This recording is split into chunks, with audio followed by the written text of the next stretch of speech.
Growing up, I thought that everyone had a deaf parent. I was like, oh, hearing loss is like so popular, everyone has it, cool. And then when I entered like kindergarten, first grade, and I started meeting everyone else's parents and like understanding that no, not everyone else has a deaf parent.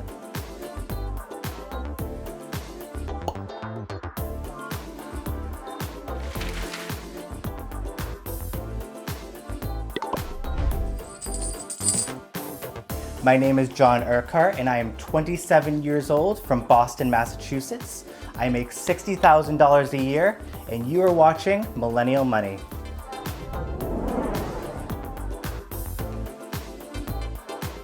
I work as a full-time sign language interpreter, and on the side I teach American Sign Language, and I'm also a TikTok creator.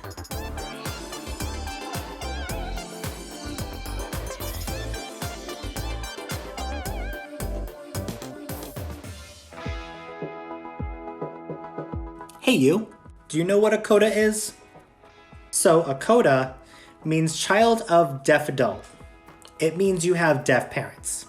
And that's me. Growing up with a dad who's deaf and blind is a different experience than the typical, oh, my parents are typical and hearing and can talk on the phone and stuff. Cool.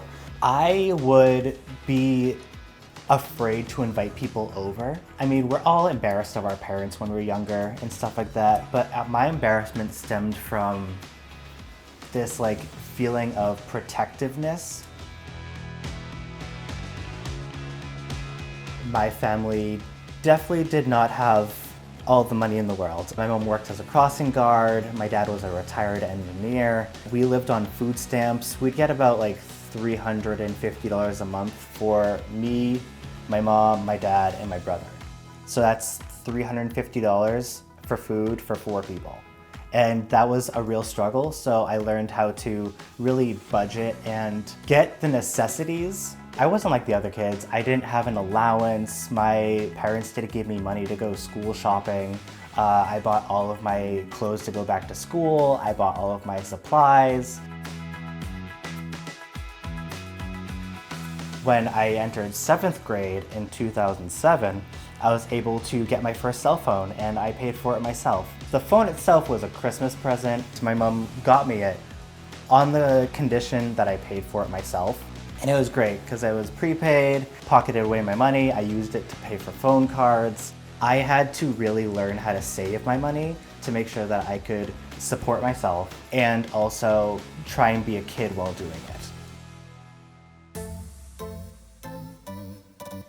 So as humans, our brains process things differently. So when you are simcomming, you're processing your first language first. I downloaded TikTok in January and I was a little bit hesitant because I thought it was gonna be like just a kids app. I was like, I'm not a dancer. I don't care about like doing music and stuff like that. And I saw other people doing more things than just dancing. And I was like, oh, wait, I could probably do something with sign language. I posted one video just to test the waters and it got like 12,000 views and like 3,000 likes within like 3 hours. And I was like, wait a minute, people actually like this? And it's better than not signing at all. But that sounds hard. It is.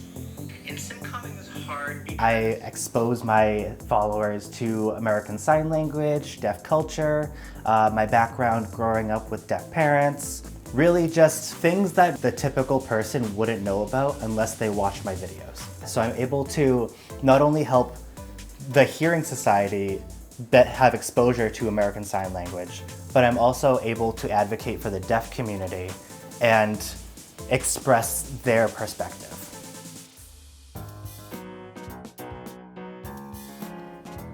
Can you get me the water? Yeah. Thanks. We've been together for 4 years now and we've been engaged for 1. We were planning a wedding, but the whole pandemic thing kind of threw a wrench in that, so that's on hold for now. The best thing about dating anybody is that everything is 50% off. You go halvesies on everything. The electricity bill, the cable, furniture, everything is 50% off. It's lovely. Cream cheese. Oh, that'd be a good one. Cream cheese, and then we can stop in and get some bagels. Yeah. I've been a vegetarian for like 15 years now, so I'm not buying meat, but I buy like boxed pasta and like fresh vegetables and frozen vegetables, really. Like the maximum that I spend on anything at the grocery store would be like $3. If it's above $3, I don't buy it.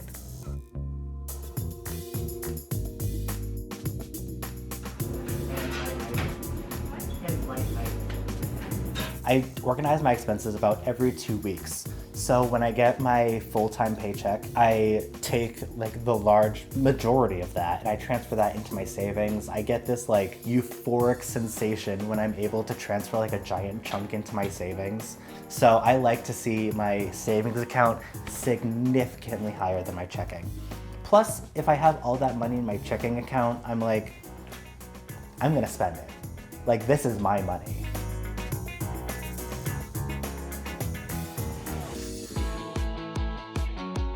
I definitely do think that growing up with a deafblind dad influenced my career choice. I grew up signing. I didn't use like formal sign language. I was so fortunate that when I entered high school, I took American Sign Language. And I graduated with $25,000 in debt. And I'm so fortunate that that's all I graduated with.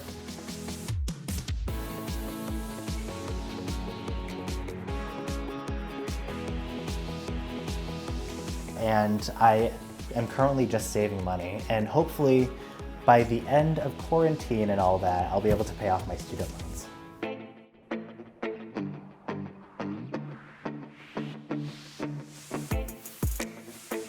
Let me tell you, as a college student who's making like maybe like a $200 every 2 weeks paycheck, and I get like this line of credit for $2,000, like I fell into the trap. I was like, I don't have to worry about gas, I can go with my friends, like all that good stuff you can do with a credit card.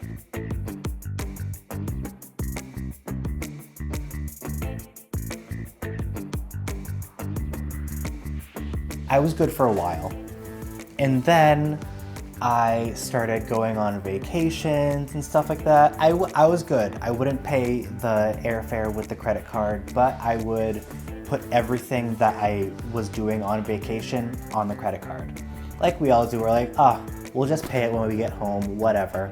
Well, I never paid it, and I got my credit card up to $5,000 in debt, and I was like, ooh, how am I gonna pay this? I saw my credit card statement, and then I looked on my bank account, and I was like, I have enough money in my savings to pay off this credit card. So I literally just did this spur of the moment, like Dave Ramsey, take this $5,000 from my bank and just sock it to my credit card. It was a hit. It was, but I didn't crumble from it. And now I am making sure to pay my credit cards on time. I have no credit card debt. During the pandemic, I started my sign language teaching service. I was like, I'm working from home, but now I have also all this extra time on my hands because I'm working from home. So how can I make money off of this opportunity? I was already getting pretty big on TikTok, so I used my following to take people's interest in sign language and fuel that fire and give them an opportunity to learn sign language at an affordable rate.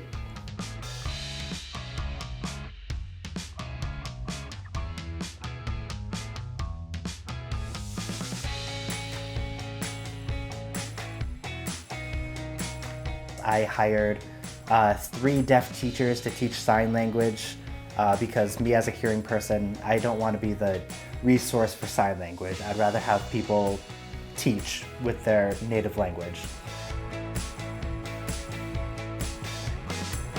I did want to become a licensed real estate agent just so I could also get into real estate investing. My ultimate goal down the line is to start investing in housing and real estate and be able to build some passive income for myself.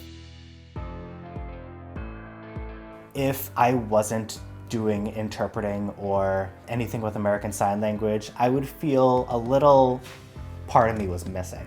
Because that is a part of my background, who I am, how I grew up. I always want to do something with sign language in my life, even if it's not my full-time job anymore, even if I started studying real estate.